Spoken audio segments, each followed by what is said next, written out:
ஆக்சுவலாக என்னோட ப்ரெக்னென்சி ஸ்டோரியை தான் நான் இங்கே ஷேர் பண்ணணும். பேசிக்காக நான் ஒரு எம்பிஏ கிராஜுவேட். ஒரு மார்க்கெட்டிங் கம்பெனியில் ஒர்க் பண்ணிகிட்ருந்தேன். ஆஸ் யூஷுவல் குழந்த பிறந்தது, மேரேஜ், குழந்தைங்க, அதுக்கப்புறம் அது எல்லாமே வந்து அப்படியே ஸ்டாப் ஆயிடுச்சு. ஸோ ஒரு பிரேக் எடுக்க வேண்டியதாக இருந்தது. உங்களுக்கே தெரியும், குழந்த பிறந்தாலும் உடம்பு எப்படி வெயிட் போடும். ஆமா, ஸோ எல்லாமே கண்டிப்பா. ஆட்டோமேட்டிக்காக நம்ம ஜிம், யோகா என்னென்ன பண்ண முடியுமோ பண்ணுவோம். எனக்கு யோகா ரொம்ப கம்ஃபர்டபுளாக இருந்தது. ஸோ பக்கத்தில் இருக்க யோகா கிளாஸ்க்கு நான் போயிட்டு வர ஆரம்பித்தேன். பாடியில் சின்ன சின்ன சேஞ்சஸ் இருந்தது. அண்ட் என்னோடய ஃபர்ஸ்ட் ப்ரெக்னென்சியில் ஜெஸ்டேஷனல் டயபெட்டிக் அப்படின்னு சொல்கிற கர்ப்பகால சர்க்கரை நோய் இருந்தது எனக்கு. எஸ். ஸோ இப்போ என்னோடய பொண்ணுக்கு 15 இயர்ஸ். ஒரு 14 இயர்ஸ் முன்னாடி இது பற்றின நாலேஜ் எதுவுமே இல்லை எனக்கு. எல்லாரும் என்கிட்ட கேட்ட விஷயம், ப்ரெக்னென்சியில் எப்படி சுகர் வரும்? வயசானவங்க ஒரு 45 இயர்ஸ்க்கு மேலே சுகர் வரும்.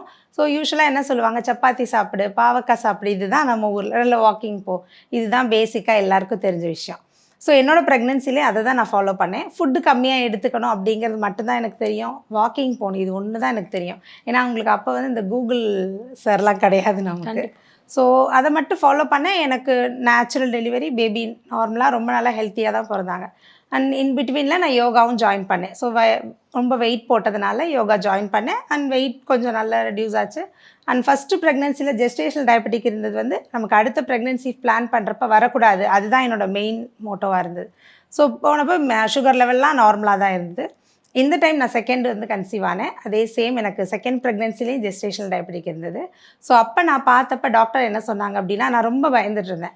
ஸோ நான் பார்த்த டாக்டர் வந்து நான் சூர்யா ஹாஸ்பிட்டல் தான் என்னோடய டெலிவரி நடந்தது. அந்த டாக்டர் எனக்கு ரொம்ப சிம்பிளிஃபை பண்ணாங்க. ப்ரெக்னென்சியில் ஜெஸ்டேஷனல் டயபெட்டிக் அப்படிங்கிறது ரொம்ப காமன். ஸோ நீங்கள் உங்களோட லைஃப் ஸ்டைலில் சில சேஞ்சஸ் பண்ணிங்க அப்படின்னாவே உங்கள் பாடியில் நல்ல ஒரு சேஞ்சஸ் இருக்கும். பேபி ரொம்ப ஹெல்த்தியாக உங்களுக்கு வந்து பிறப்பாங்க அப்படின்னாங்க. ஸோ நீங்கள் ஃபஸ்ட்டு பண்ண வேண்டியது ப்ரெக்னென்சி யோகா ஜாயின் பண்ணுங்கள் அப்படின்னு சொன்னாங்க. ஸோ இம்மீடியட்டாக நான் வந்து அப்போ வந்து ஒரு 3 மந்த்ஸ் 4 மந்த்ஸ் அந்த மாதிரி தான். ஸோ உடனே ஜாயின் பண்ணிட்டேன். எந்த ஒரு மைண்டில் எந்த விஷயமே தோணல. ஸோ யோகா பண்ணால் அப்போ நமக்கு சுகர் குறையும் அப்படிங்கிற அந்த ஒரே தாட்டில் ஜாயின் பண்ணேன். அது எனக்கு நிறைய சேஞ்சஸ் கொடுத்தது மேம்.